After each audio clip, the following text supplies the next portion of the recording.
Parenting advice is hard, and it feels like everybody says something different. So how do you know what to follow? Well, over the last year, we've been the guinea pigs. We've worked with a family therapist, and today we're going to talk about the 3 biggest game changers that transformed our parenting and can transform yours too. If you're new here, I'm Brittany. Nick is behind the camera today, and we are 2 working parents. We're not therapists ourselves, but we always found it overwhelming to wade through all of that information out there. Books, social media, advice, you name it. So recently we enlisted the help of a family therapist, and today we hope some of that advice that we learned can help you. So tip 1, be firm but kind.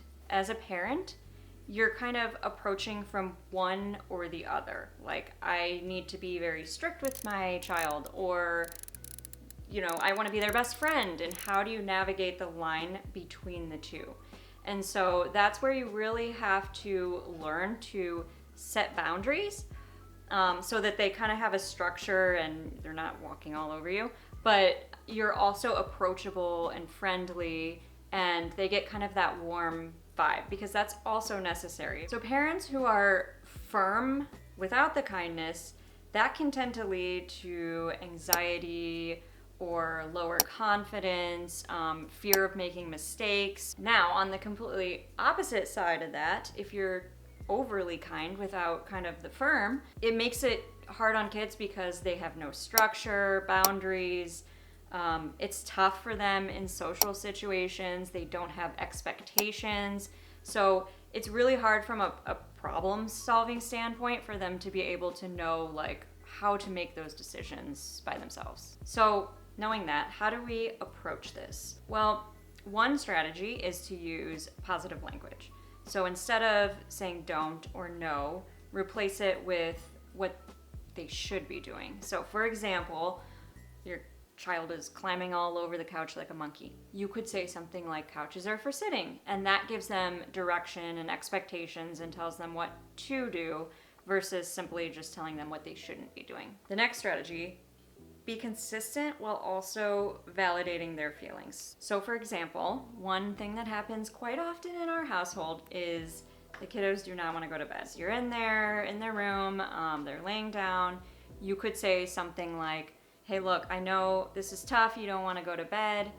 Sleep is important for us. It helps our bodies rest. We can play again tomorrow. Something like that, versus we got to go to bed. Got to happen. I'll give you one other example.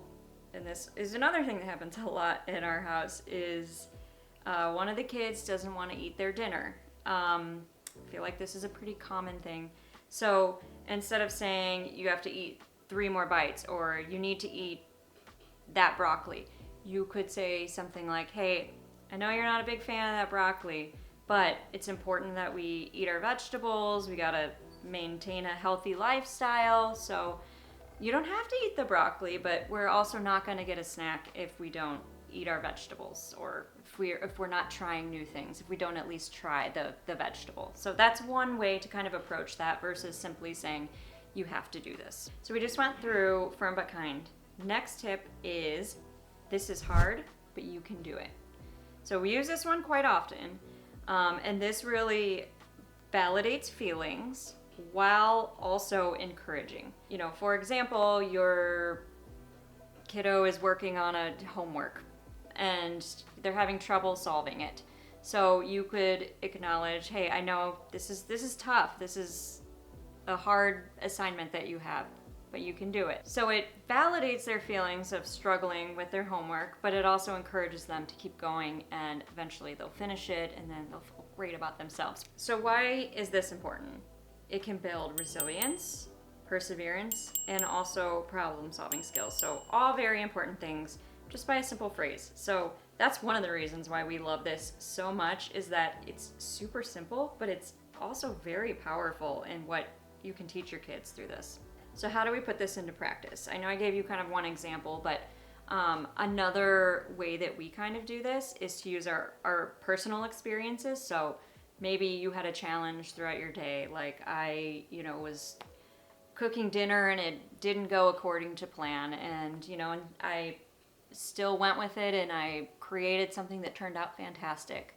Or maybe it didn't turn out fantastic, but it's okay because you adapted to it. One thing to note here is you don't even have to necessarily use like an actual real example that happened during that day, even if you kind of like brainstorm, something that very easily could have happened, just to provide them with examples so they understand kind of this concept of how you worked through something that was very challenging and you kept persevering and then you did it. So using those examples is really helpful with this strategy. I have to say too, the other strategy that we use with this is to not only expect your kids to do this, but embody it yourselves. So Nick and I are saying all the time whenever we have like a difficult challenge or we're doing something, we're working on something hard, we say this exact phrase to each other all the time. This is hard, but you can do it. Like, especially when we're exercising and it's like it's a real burn. We're just constantly like, one of us will come over and be like, this is hard, but you can do it. And it sounds funny and silly, but it is actually like, we like it. So give it a try, do it yourself. Also, it's important to be supportive. So you can use supportive language. Like, for example, in our house, a lot of times we do like a family cleanup, and then some of the kids will participate a little more than the others. They get very overwhelmed and they're like, this is gonna take forever. And if you say something like, I know this is hard, but you can do it, you did it last week, and kind of like use that supportive language while also providing a previous experience where they completed the task, that can be very helpful as well. And then kind of the last thing I want to say on this tip is to kind of look at it from both a process standpoint, but also celebrating small wins. One of our kids, when they were a little bit younger, did not want to participate in any sport. So they would sit on the side for the entire class and just watch. Finally, when they kind of got out and started playing, maybe they didn't do it for the whole class, but maybe they just gave it a try. Focus on the process and the effort they're putting into it versus just strictly the result, even if it's something small. So as I said, it's a really simple phrase, and the more you use it, your kids will pick up on it and they'll actually start saying it to themselves without even you prompting them. And so just repeating the same phrase over and over is where kind of the power comes in for this one. Now the last tip. So this one was the hardest for us to actually put into place because as busy parents, our schedules are packed. We have a million things going on. But one of the things that our family therapist mentioned was to make time in every day to do one-on-one time with your kids. For us, we have 3 kids. Millie's a little bit young. She gets a lot of one-on-one time as it is. But the older 2, Nick and I will take turns every day. Each one of us takes one of the 2, and then we switch the next day. And it's short. It's 10, 15 minutes a day. So if you want to do it for longer, you certainly can. But we just spend 10, 15 minutes every night and let your kids lead. So they tell you what they want to do within reason, of course. And we don't say no. So if they want to color, if they want to do gymnastics, if they want to play a board game, whatever they want to do, try to say yes unless it's something totally crazy. We've seen this help tremendously with sibling rivalry and also social interactions at school. They're not as focused on getting attention because they know they're going to get it later when we have our one-on-one time. So it's not just your interactions with your kids, but it kind of spider webs into their relationships with other people too. So this one's a big one. We love this one. It's tough to make time for it, but once you do, it becomes a habit and it's really beneficial. How do we implement this one? Because it's not tips per se, but it's more of rules that we kind of put in place around this concept. So number 1, be consistent. The kids need to know what to expect. They need to know when to expect it. So whenever you arrange for your playtime, just make sure it's consistent every day versus, oh, I'm going to do it on Tuesday and then I'm going to skip Wednesday and Thursday, and then that will just kind of confuse them and they'll not know what to expect. So just try to be as consistent as you can.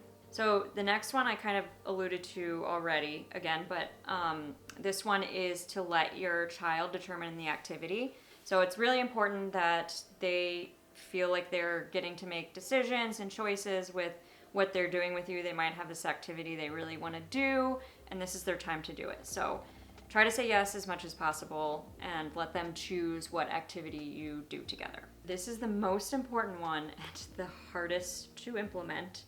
I'm sure you'll catch my drift of how this feels, but no distractions. And it's tough. Make sure that when you are having this one-on-one time, your phone isn't out, you're not doing folding laundry or doing something that is distracting while you're actually engaging with your kiddo. So it should be 100% focused on them. It's only, 10, 15, 20 minutes a day. So just make sure you put the phone away.